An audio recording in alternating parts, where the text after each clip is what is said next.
ಅದೇ ತಮ್ಮನ ವಿಷಯ. ಅದೇ ಈಗ ವಿಶೇಷವಾಗಿ ಏನಾಗ್ತಾಯಿದೆ ನಮ್ಮ ಕರ್ನಾಟಕದಲ್ಲಿ ಒಂದಷ್ಟು ಜನ ಬೆಟ್ಟಿಂಗ್ ಆ್ಯಪ್ಗಳನ್ನ ಪ್ರಮೋಟ್ ಮಾಡ್ತಾ ಇದ್ದಾರೆ ಸರ್. ಅದು ಅವ್ರವ್ರ ಜೀವನ ವೈಯಕ್ತಿಕ ವಿಚಾರ, ನನಗೆ ಬೇಡ. ಬಟ್ ಆದರೆ ನಾನು ಓಪನಾಗಿ ಒಂದು ಮಾತು ರಿಕ್ವೆಸ್ಟು ಕೈ ಮುಗಿದು ಬೇಡ್ಕೊಳ್ತೀನಿ, ಯಾರು ಕೂಡ ಬೆಟ್ಟಿಂಗ್ ಆ್ಯಪ್ಗಳನ್ನ ಅಥವಾ ಬೇಡದೇ ಇರ್ತಕ್ಕಂಥ ಜೂಜು ಇದನ್ನು ಪ್ರಮೋಟ್ ಮಾಡಬೇಡಿ. ಅದರಿಂದ ಎಷ್ಟೋ ಜನ ಯುವಕರು ಮನೆ ಮಠ ಎಲ್ಲ ಕಳ್ಕೊಂಡು ತಮ್ಮ ಜೀವನವನ್ನೇ ಹಾಳು ಮಾಡ್ಕೊಂಡು ಸೂಸೈಡ್ ಮಾಡ್ಕೊಳ್ತಾ ಇದ್ದಾರೆ. ಈಗ IPL ಬೆಟ್ಟಿಂಗ್ ಅಂತಲೂ ಕೂಡ ಬಂದಿದೆ. IPL ಅನ್ನೋದು ಏನಂದರೆ ಒಂದು ಮನೋರಂಜನೆಗಾಗಿ ಆಡ್ತಕ್ಕಂಥ ಒಂದು ಅದ್ಭುತವಾದಂಥ ಕ್ರೀಡೆ. ನಾನು ಎಲ್ಲ ಕ್ರೀಡೆಯನ್ನು ಕೂಡ ತುಂಬ ಗೌರವಿಸ್ತೀನಿ, ಜೊತೆಗೆ ಎಲ್ಲರನ್ನೂ ಕೂಡ ಪ್ರೀತಿಸ್ತೀನಿ. ದಯವಿಟ್ಟು ಯಾರು ಕೂಡ ಬೆಟ್ಟಿಂಗ್ ಆ್ಯಪ್ಗಳ ಹಿಂದೆ ಹೋಗಿ ತಮ್ಮ ಜೀವನಗಳನ್ನ ಹಾಳು ಮಾಡ್ಕೋಬೇಡಿ. ಇವತ್ತು ಅದೇ ಥರ ನಮ್ಮ ಬಾಮೈದ ಕೂಡ ಸುಮಾರು 10 ಲಕ್ಷ ರೂಪಾಯಿ IPL ಬೆಟ್ಟಿಂಗಿಂದ ಕಳೆದು ಸಾಲ ತೀರ್ಸೋಕ್ಕಾಗದೆ ಅವನು ಮನೇಲಿ ಹ್ಯಾಂಗಿಂಗ್ ಮಾಡ್ಕೊಂಡು ಸತ್ತೋಗ್ತಾನೆ. ಅಂದರೆ ಇವರ ಸ್ವಂತ ಅಣ್ಣ ಓಕೆ ಮಾತಾಡಿ ಸರ್ ಅದ್ರ ಬಗ್ಗೆ ಕೇಳಿ. ಅದು ಯಾಕಂದರೆ ಅವ್ರವ್ರ ಭಾವನೆಗಳನ್ನು ಹೇಳಿದಾಗ ಒಂದಷ್ಟು ಜನ ಬದಲಾಗಲಿ ಅನ್ನೋ ಕಾರಣಕ್ಕೆ ಏನೋ ಇದನ್ನು ನಿಮ್ಗೆ ಹೇಳಿ ನಮಗೇನೋ ಆಗಬೇಕಾಗಿದ್ದಿಲ್ಲ. ಅದರಿಂದ ಒಂದು ಇವ್ರಿಗಾಗಿದ್ದು ನೋವು ಬೇರೆಯವ್ರಿಗೆ ಆಗಬಾರ್ದು. ಮೇಡಮ್ ಅದು ಏನಾಯ್ತು ಅಂದರೆ ಈ ಬೆಟ್ಟಿಂಗ್ ಆ್ಯಪು ಮುಂಚೆಯಿಂದ ಮಾಡ್ತಾ ಇದ್ರ ಅಥವಾ ಸಡನ್ ಆಗಿ ಆಡಿದ್ದ? ಮುಂಚೆಯಿಂದ ಏನು ಆಡ್ತಿರ್ಲಿಲ್ಲ ಆತ. ಅವನು ಹೂವು ವ್ಯಾಪಾರ ಮಾಡ್ತಿದ್ದ ಬಸವೇಶ್ವರನಗರಲ್ಲಿ. ಸೊ ತುಂಬ ಒಳ್ಳೆ ಹುಡುಗ. ಅವನ್ನ ಅಲ್ಲಿ ಕುಳ್ಳ ಯಾವಾಗಲೂ ಅವನ ಕೂಗ್ತಿದ್ದೆ ಕುಳ್ಳ ಅಂತ. ತುಂಬ ಅದ್ಭುತವಾಗಿ ವ್ಯಾಪಾರ ಮಾಡೋನು. ಆತನಿಗೆ ಈ IPL ಇದೆಲ್ಲ ಬಂದಾಗ ತುಂಬ ಜನ ಫ್ರೆಂಡ್ಸು ಜಾಸ್ತಿ ಆದರು ಅವನಿಗೆ. ಕುಳ್ಳ ಅದನ್ನು ಮಾಡೋಣ ಇದನ್ನು ಮಾಡೋಣ, ಇಷ್ಟು ಲಕ್ಷ ಕಟ್ಟು, ಇಷ್ಟು 1000 ರೂಪಾಯಿ ಕಟ್ಟು, ಅಷ್ಟು ಲಕ್ಷ ನಿನಗೆ ಬರುತ್ತೆ ಅಂತ. ನಾವು ಲೈಫ್ನ ಹೆಂಗೆ ಮಾಡಿಬಿಟ್ರು ಅಂದರೆ ಆತ ಉಳಿಯೋದೇ ಬೇಡ ಸಾಯೋ ಸ್ಥಿತಿಲಿ ತಂದುಬಿಟ್ರು. ಅವನು ತುಂಬ ಅದ್ಭುತವಾಗಿ ವ್ಯಾಪಾರ ಮಾಡ್ಕೊಂಡಿದ್ದ ವ್ಯಕ್ತಿ, ನಮ್ಮಗಳ ಜೊತೆ ಇದ್ದ ವ್ಯಕ್ತಿ. ಸತತ ಈ IPL ಬೆಟ್ಟಿಂಗ್ ಅಂತ ಸೇರಿ ಒಂದು 4-5 ತಿಂಗಳಲ್ಲೇ ಅವ್ನು ಫುಲ್ಲು ಬದಲಾಗ್ಬಿಟ್ಟ. ನಮ್ಮ ಜೊತೆ ಕರೆಕ್ಟಾಗಿ ಮಾತಾಡ್ತಿರ್ಲಿಲ್ಲ. ಅಮ್ಮ ಜೊತೆ ಫುಲ್ ಫೈಟು. ಮನೆಗೆ ಬಂದರೆ ಕಾಲಿಟಿ ಶಕ್ನ ಅವ್ನು ಕೇಳ್ತಿದ್ದು ಒಂದೇ ದುಡ್ಡು. ನಮ್ಮಮ್ಮನ ಕೇಳೋನು, ನೀನು ದುಡ್ಡು ತಂದು ಕೊಡಷ್ಟೇ, ನನ್ಗೆ ಇವಾಗ ಬೇಕಷ್ಟೇ, ನೀನು ಕೊಟ್ಟರೆ ಇಡ್ತೀನಿ, ಇಲ್ಲಾಂದರೆ ಮನೇಲಿ ಇರಲ್ಲ ನಾನು ಅಂತ. ಪ್ರತಿ ಬಾರಿ ಫುಲ್ಲು ಫೈಟಲ್ಲೇ ನಡೀತಿತ್ತು. ನಾವು ಯಾಕೆ ಇಷ್ಟು ಚೆನ್ನಾಗಿದ್ದಿದ್ದು ಮಗ ಹಿಂಗಾಗ್ಬಿಟ್ನಲ್ಲ ಇವನು ಅಂತ. ತುಂಬ ಜನ IPL ಪ್ರಮೋಷನ್ ಮಾಡೋರ್ಗೆ ಒಂದೇ, ದಯಮಾಡಿ ಯಾರೂ ಮಾಡಬೇಡಿ. ಯಾಕೆ ಅಂದರೆ ಅದನ್ನ ಹಿಂದಿನ ಕಷ್ಟ ನೋವು ನನಗೆ ಮಾತ್ರ ಗೊತ್ತಿರುತ್ತೆ. ಸೊ ನನ್ನ ಅಣ್ಣನ ನಾನು ಇವಾಗೇನೋ ಅವನು ನಮ್ಮ ಜೊತೆ ಇದ್ದಿದ್ರೆ ಒಂಥರ ಖುಷಿನೇ ಆಗ್ತಿತ್ತು.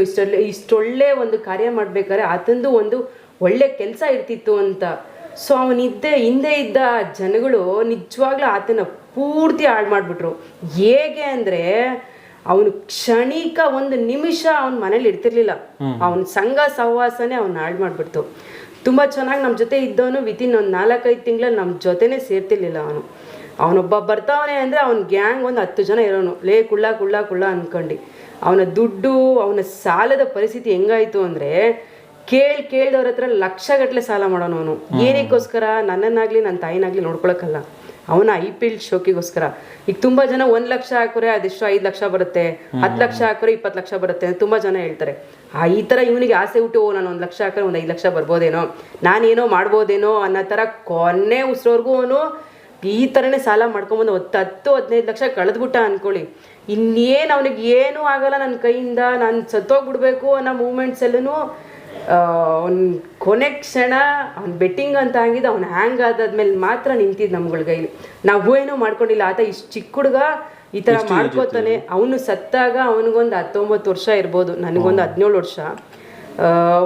ನನ್ನ ಇಮೇಜು ಮಾಡ್ಕೊಳಕ್ಕಾಗಲ್ಲ ಸರ್. ಈಗಲೂ ಬಸವೇಶ್ವರನಗರಲ್ಲಿ ಕುಳ್ಳ ವ್ಯಾಪಾರ ಮಾಡೋ ಜಾಗ ಅಂದರೆ ತುಂಬ ಜನ ಹೇಳ್ತಾರೆ. ಸೊ ಅವ್ನು ಬಿಟ್ಟೋದಾದ್ಮೇಲೆ ನಾವೇ ವ್ಯಾಪಾರ ಮಾಡಿದಲ್ಲಿ ಹೂವು ವ್ಯಾಪಾರ ಮಾಡ್ತಿದ್ದ. ತುಂಬ ಚೆನ್ನಾಗಿ ಅಲ್ಲಿರೋ ಕಸ್ಟಮರ್ ಅವನ್ನ ತುಂಬ ಚೆನ್ನಾಗಿ ಮಾತಾಡಿಸ್ತಿದ್ರು. ಸೊ ಆತ ಇದ್ದಕ್ಕಿದ್ದಂಗೆ ಹ್ಯಾಂಗ್ ಮಾಡ್ಕೊಬಿಟ್ಟ ಅಂದರೆ ನಮಗೆ ಅದನ್ನು ಊಹೆನೋ ಮಾಡ್ಕೊಳಕ್ಕಾಗಿಲ್ಲ, ನಮ್ಮಣ್ಣ ಹಿಂಗಾಗ್ಬಿಟ್ನಾ ಅಂತ. ಸೊ ತುಂಬ ಜನ ಕೇಳೋದು ಒಂದೇ, ಪ್ರಮೋಷನ್ ಮಾಡಬೇಡಿ ಅಂತ ಯಾರಿಗೂ ಹೇಳಲ್ಲ. ಬಟ್ ಒಂದು ಒಳ್ಳೆ ಸಂದೇಶ ಇರಬೇಕು, ಅದ್ರ ಬಗ್ಗೆ ಮಾಡಿ. ಕೆಟ್ಟದ್ದು ಏನೋ ನಿಮ್ಗೆ ಒಂದು ರೂಪಾಯಿ ಬರುತ್ತೆ ಅನ್ನೋದಕ್ಕೋಸ್ಕರ ಕೆಟ್ಟ ವಿಚಾರ ಯಾವುದೇ ಕಾರಣಕ್ಕೂ ಯಾವುದೇ ವಿಷಯ ಆಗಿರ್ಬೋದು ಪ್ರಚಾರ ಮಾಡಬೇಡಿ. ನೀವು ಒಂದೇನೋ ಪ್ರಮೋಷನ್ ಕೊಡ್ತೀರಾ ಅಂದರೆ ಅದು ಹಿಂದೆ ಹೋಗಿ ನೋಡಿ, ಅದ್ರ ಶ್ರಮ ಇರುತ್ತಾ ಇಲ್ವಾ, 1 ರೂಪಾಯಿ ಬಂದರೆ ನಾನು ತಿಂತೀನಾ ಇಲ್ವಾ ಅನ್ನೋದನ್ನು ನೋಡ್ಬಿಟ್ಟು ಪ್ರಮೋಷನ್ ಮಾಡಿ. ಸೊ ಅದ್ರ ನೋವು ನನಗೆ ಗೊತ್ತಿದೆ. ಸೊ ನಾನು ಕಳ್ಕೊಂಡಿದ್ದೀನಿ. IPL ಬೆಟ್ಟಿಂಗ್ ದಯಮಾಡಿ ಯಾರು ಆಡಬೇಡಿ ಅಂತ ನನ್ನ ಮುಖಾಂತರ ಎಂಬಲ್ ರಿಕ್ವೆಸ್ಟ್ ಕೇಳ್ಕೊತೀನಿ. ಮೇಡಮ್ ಅದು ಏನಾಗುತ್ತೆ ಅಂದ್ರೆ ಈಗ ಫಸ್ಟ್ ಒಂದ್ ಸ್ವಲ್ಪ ಅಮೌಂಟ್ ಹಾಕ್ತಾರೆ, 1 ಲಕ್ಷ ಕಳ್ಕೊತಾರೆ, ಆಮೇಲೆ ಫ್ರಸ್ಟ್ರೇಷನ್, ಅದನ್ನ ತಗೊಳ್ಳೇಬೇಕು, ನಂದು 1 ಲಕ್ಷ ಹೋಗಿದೆ, ಇನ್ನೊಂದು 1 ಲಕ್ಷ ಹಾಕೋಣ, 2 ಲಕ್ಷ ಬಂದ್ಬಿಟ್ರೆ ನಂದು ಬರುತ್ತೆ ಸರ್. ನನಗೂ ಕೂಡ ಇವಾಗ ಎಷ್ಟೋ ಆಫರ್ಸ್ ಬರುತ್ತೆ. ಇನ್ಸ್ಟಾಗ್ರಾಮಲ್ಲಿ ಲಕ್ಷಾಂತರ ಜನ ವ್ಯೂಸ್ ಆಗುತ್ತೆ, ಫೇಸ್ಬುಕ್ಕಲ್ಲಿ ವ್ಯೂಸ್ ಆಗುತ್ತೆ. ದಯವಿಟ್ಟು ನಿಮ್ಗೆ ಎಷ್ಟು ಬೇಕು ಕೇಳಿ ಸರ್, ನೀವು ಆಶ್ರಮಕ್ಕೂ ಹೆಲ್ಪ್ ಆಗುತ್ತೆ. ದಯವಿಟ್ಟು ಪ್ರಮೋಟ್ ಮಾಡಿಕೊಡಿ ಸರ್. ನನಗೆ ಆ ಥರ ಕೆಲಸ ಮಾಡಬೇಕು, ದುಡ್ಡೇ ಮುಖ್ಯ ಮನುಷ್ಯನಿಗಾಗಲ್ಲ. ನಾವು ಹೇಳೋ ಒಂದೇ ಒಂದು ಮಾತಿಂದ ಎಷ್ಟು ಜನರ ಜೀವನ ಹಾಳಾಗೋಗ್ಬಿಡುತ್ತೆ, ಎಷ್ಟು ಜನರ ಭವಿಷ್ಯ ಹಾಳಾಗೋಗ್ಬಿಡುತ್ತೆ. 1000 ರೂಪಾಯಿ ದುಡಿತಿದ್ದವನು ಭಿಕ್ಷುಕ ಆಗ್ಬಿಡ್ತಾನೆ, ತಂದೆ ತಾಯಿ ಹತ್ರ ಚೆನ್ನಾಗಿದ್ದವನು ಕೊನೆಗೆ ಅವನು ಭಿಕ್ಷೆ ಬಿಡೋ ಪರಿಸ್ಥಿತಿಗೆ ಬಂದು ಸೂಸೈಡ್ ಮಾಡ್ಕೊಂಡ್ಬಿಡ್ತಾನೆ. ಆ ರೀತಿ ಎಷ್ಟು ಜನ ಸತ್ತಿಲ್ಲ ಸರ್ ಇವತ್ತವರೆಗೂ ಬೆಟ್ಟಿಂಗ್ ಆ್ಯಪ್ಗಳಲ್ಲಿ. ಇವತ್ತು ನಾವು ಹೇಳ್ತಿರೋದ್ರಿಂದ ಒಂದಷ್ಟು ಜನಕ್ಕೆ ವಿರೋಧ ಅನಿಸ್ಬೋದು, ಈಗ ನಮ್ಮ ಬಗ್ಗೆನೂ ಒಂದಷ್ಟು ಜನಕ್ಕೆ ಕಮೆಂಟ್ಸಲ್ಲೂ ಕೆಟ್ಟದಾಗಿ ಬರ್ಬೋದು, ನಂಗೆ ಗೊತ್ತಿಲ್ಲ ಸರ್. ನಾವು ಯಾರನ್ನೂ ಮೆಚ್ಚಬೇಕಾಗಿಲ್ಲ. ಬಟ್ ಆದರೆ ನಮ್ಮಿಂದ ಒಂದೇ ಒಬ್ಬ ವ್ಯಕ್ತಿ ಅಪ್ಪ ಅವ್ರು ಹೇಳಿದ್ರಿಂದ ನಾನು ಇವತ್ತಿಂದ ನಾನು ಯಾವುದೂ ಆಡಲ್ಲಪ್ಪ, ನಮ್ಮ ಅಪ್ಪ ಅಮ್ಮನ ಜೊತೆ ಚೆನ್ನಾಗಿರ್ತೀನಿ, ನಂಗೆ ಒಂದು 15,000 ಸಂಬಳ ಬರುತ್ತೆ, 5,000 ನಾನು ತಿಂಗಳೆಲ್ಲ ಖರ್ಚು ಮಾಡ್ಕೊಂಡು 10,000 ಮನೆ ಕೊಡ್ತೀನಿ ಅಂದರೆ ಸಾಕು ಸರ್. ನಮಗದು ಇನ್ನೇನೂ ಬೇಕಾಗಿಲ್ಲ. ಯಾರು ಕೂಡ ಬೆಟ್ಟಿಂಗ್ಗಳನ್ನ ದಯವಿಟ್ಟು ಮನೋರಂಜನೆಗೆ ನೀವು ಏನು ಬೇಕಾದ್ರೂ ನೋಡಿ ಆಡಿ, ನಾನು ಅದ್ರ ಬಗ್ಗೆ ಯಾವುದೂ ಕಮೆಂಟ್ಸ್ ಮಾಡಲ್ಲ. ಆದರೆ ಬೆಟ್ಟಿಂಗ್ ದುಡ್ಡು ಬರುತ್ತೆ ಅನ್ನೋದೇನಾದರೂ ನೀವು ಹಿಂದೆ ಹೋದರೆ ನಿಮ್ಮಂಥ ಮುಟ್ಟಾಳರು ಮತ್ತೊಬ್ಬರು ಈ ಪ್ರಪಂಚದಲ್ಲಿ ಇಲ್ಲ. ನಾನು ಇಷ್ಟೇ ಹೇಳೋಕ್ಕೆ ಇಷ್ಟಪಡ್ತೀನಿ ಸರ್.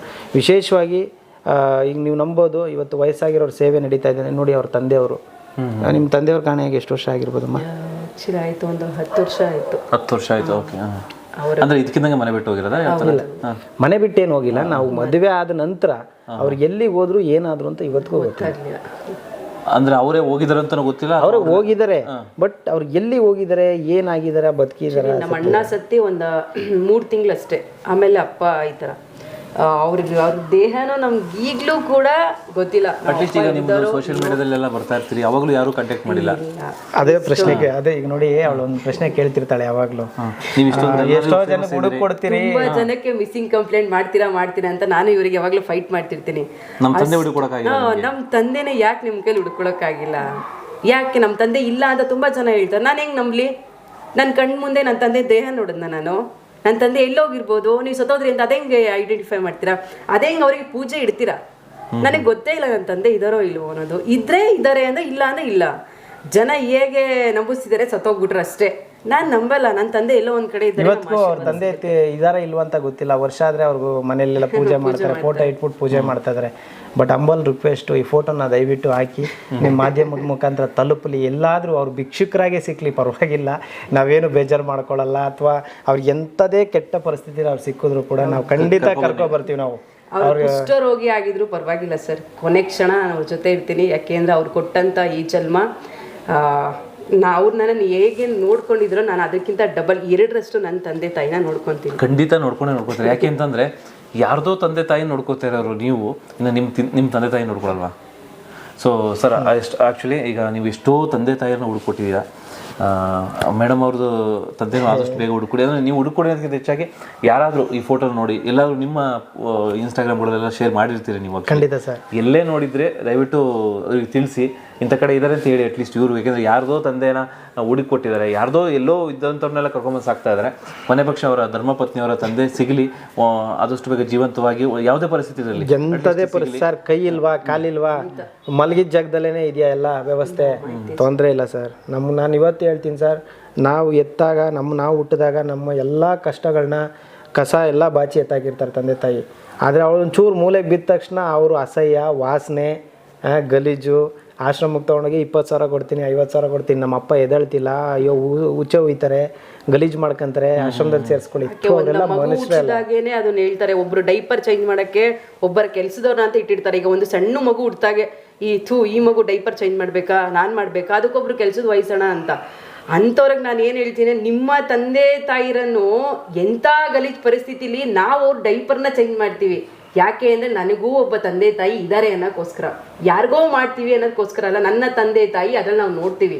ಎಂಥ ಕಷ್ಟ ಪರಿಸ್ಥಿತಿ ಇದ್ರೂ ಅಷ್ಟೇ, ಕುಷ್ಠರೋಗಿ ಆಗಿದ್ರು ಕೂಡ ನಮ್ಮ ಕೈಯಿಂದ ನಾವು ಅವ್ರನ್ನ ಮುಟ್ಟಿ ಅವರ ಡೈಪರ್ ಆಗಿರ್ಬೋದು, ಅವ್ರ ಪ್ರತಿಯೊಂದು ನಿತ್ಯ ಕರ್ಮಗಳನ್ನ ನಾವು ಅವ್ರ ಜೊತೆ ನಿಂತು ಮಾಡ್ತೀವಿ.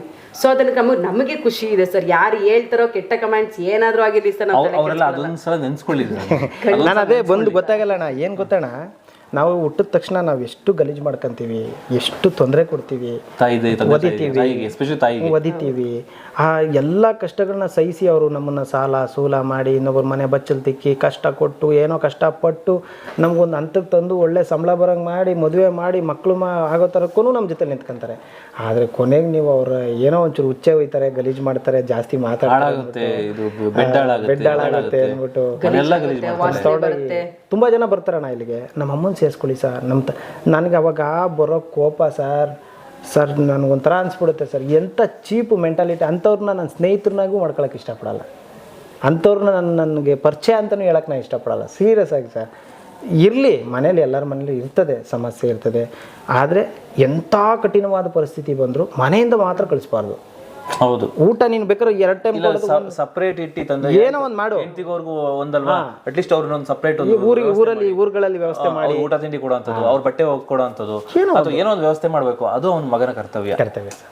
ಕೊನೆಗಾಲದಲ್ಲಿ ಸತ್ತೋದ ಮೇಲೆ ಬ್ಯಾಂಡ್ ಕರೆಸಿ 150 ಚೇರ್ ಹಾಕ್ಸಿ, ಶಾಮಿನ ಹಾಕ್ಸಿ, ಏನೋ ಗ್ರ್ಯಾಂಡಾಗಿ ನಮ್ಮ ಅಪ್ಪನ ಕಳಿಸ್ಕೊಟ್ಟೆ ಅನ್ನೋದಕ್ಕಿಂತ ಬದುಕಿದ್ದಾಗ ತೃಪ್ತಿಯಾಗಿ ನೋಡ್ಕೊಳ್ಳಿ ಹಂಗನ್ಬಿಟ್ಟು ನಾನೇನೋ ಭಾಳ ತೃಪ್ತಿಯಾಗಿ ನೋಡ್ಕೊತಾ ಇದ್ದೀನಿ, ಭಾಳ ಗ್ರೇಟ್ ವ್ಯಕ್ತಿ ಅಂತ ಏನು ಅನ್ಕೊಳಕ್ಕೆ ಹೋಗ್ಬೇಡಿ.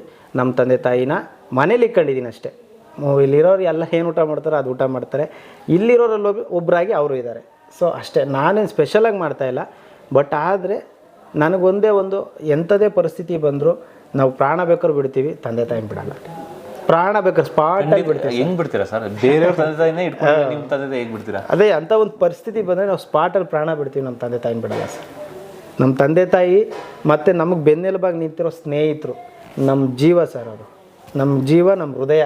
ನಾನು ಅದಕ್ಕೆ ನೋಡಿ, ಎಲ್ಲೇ ಯಾವುದೇ ವೇದಿಕೆಗೆ ಹೋದರೂ, ಅಣ್ಣ ನಿಮಗೆ ಅಭಿಮಾನಿಗಳು ತುಂಬ ಜನ ಇದ್ದಾರೆ ಅಂತ ಒಂದಷ್ಟು ಜನ ಹೇಳ್ತಾರೆ. ನಾನು ಅಭಿಮಾನಿಗಳು ಅಂತ ಒಂದೇ ವರ್ಡು ಕೂಡ ಎಲ್ಲೂ ಯೂಸ್ ಮಾಡಲ್ಲ. ಎಲ್ಲರೂ ನೀವು ಇಂಟರ್ವ್ಯೂಗಳಲ್ಲಿ ಎಲ್ಲರೂ ತಗೊಳ್ಳಿ, ನೀವು ಎಲ್ಲೂ ಅಭಿಮಾನಿಗಳು ಅಂತ ಅಭಿಮಾನಿಗಳಲ್ಲ ಸರ್, ಅವರು ಹೃದಯ ಸ್ನೇಹಿತರು. ಕರೆಕ್ಟ್. ಹೃದಯಕ್ಕೆ ಹತ್ತಿರವಾಗಿರೋ ಕೆಲಸನ ಒಪ್ಕೊಂಡು ಅವರು ಖುಷಿಯಿಂದ ಅವರು ಹೃದಯದಲ್ಲಿ ಸ್ಥಾನ ಕೊಟ್ಟಿರೋಂಥವ್ರು ಅವರು. ಹಂಗಾಗಿ ಅವ್ರನ್ನೆಲ್ಲರೂ ನನಗೆ ಯಾರು ಸಹಾಯ ಮಾಡ್ತಾರೆ, ಸಹಕಾರ ಕೊಡ್ತಾರೆ, ಆಶೀರ್ವಾದ ಮಾಡ್ತಾರೆ, ಜೊತೆಲಿ ನಿಂತಿದ್ದಾರೆ, ಅವರೆಲ್ಲರೂ ಕೂಡ ನನಗೆ ಹೃದಯ ಸ್ನೇಹಿತರು.